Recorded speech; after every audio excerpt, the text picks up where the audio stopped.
this quote online by Les Brown that said, "The graveyard is the richest place on earth," right? Because it is where, you know, all of the hopes and dreams that were never fulfilled, all of the books that were never written, all of the songs that were never sung, etc. Right?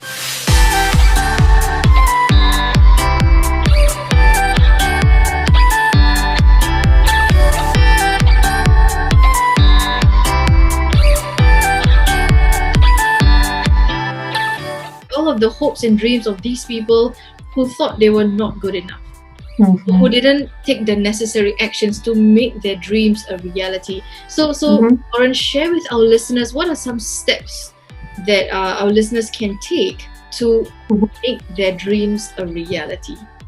Okay, absolutely. So my first step would be, like I said, identifying what your limiting beliefs are and removing them through affirmations, through meditation, or through timeline therapy, or coaching and that kind of thing. So that's where I would really start off, because to turn your dreams into reality, you need to have 100% belief that you can do it and that you're going to do it and it's happening for you. If there's a glimmer of self-doubt, that little glimmer will win, unfortunately. So asking what is it you're trying to achieve, and why do you think it's not possible? Because when we talk to people about having their dreams, sometimes they talk about where they'd like to live, or how they'd like to live, those kind of things. Well, people are already doing that. So what is it that you believe about yourself that means that you don't deserve it? Or why someone else got it?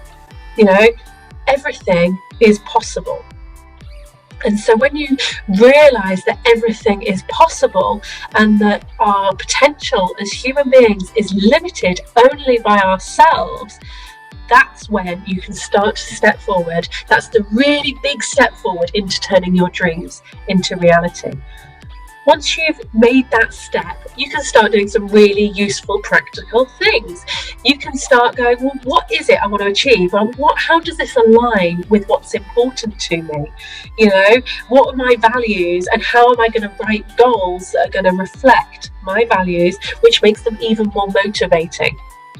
And there's, like I said, an art to writing goals. So, making sure you have a really clear deadline would be really important. And, and I detail a lot of that further in the book.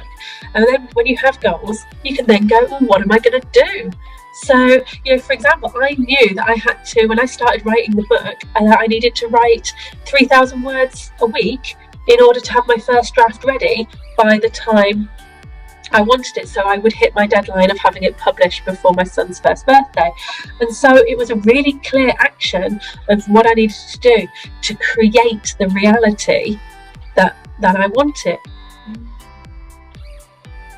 I knew that if I wanted to get my message out into the world, I needed to reach out to people. And so I really dedicated time, and I put in a lot of effort into reaching out to people who were interested in my story and wanted to share my story, so I could inspire more people with my message that dreams can be reality. And that's really how you do it. It's about, you've got to put in the effort. Things don't just turn up. I think there's a lot of talk about going, I just asked for it and it turned up. You have to really believe, and you have to go out there and look for it as well. Right. So what I'm hearing really is to have that end in mind, right? Set a clear deadline of when exactly that's going to happen, and then start working backwards and set little milestones for us. So for you, it was 3,000 words per week. And then I think that's quite achievable, right? So break it down into really bite-sized goals, rather than setting up this huge goal that seems daunting and crazy, right? So a couple of things that I think our listeners can take away from your story, Lauren, really is, number one is to ask ourselves exactly what is it that we want to achieve. Set that end, look far, right? We look far and set what that end goal is.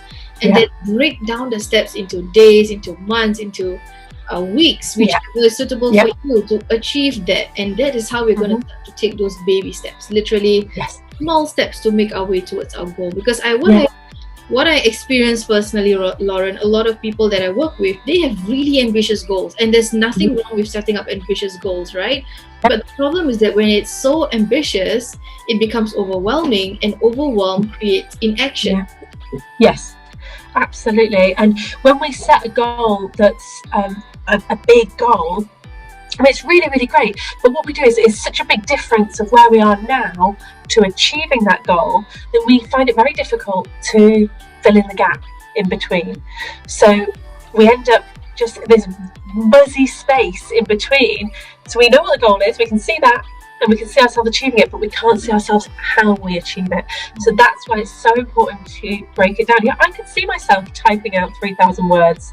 You know, I didn't see myself with my own book in my hand at that point. That was a huge goal. I wasn't sure, you know, how I was going to get there until I broke it down into, like you said, the baby steps. It's so important. Beautiful. If you have gained something from this video, give us a thumbs up, hit that subscribe button and turn on your notifications so that you will never miss another video like this.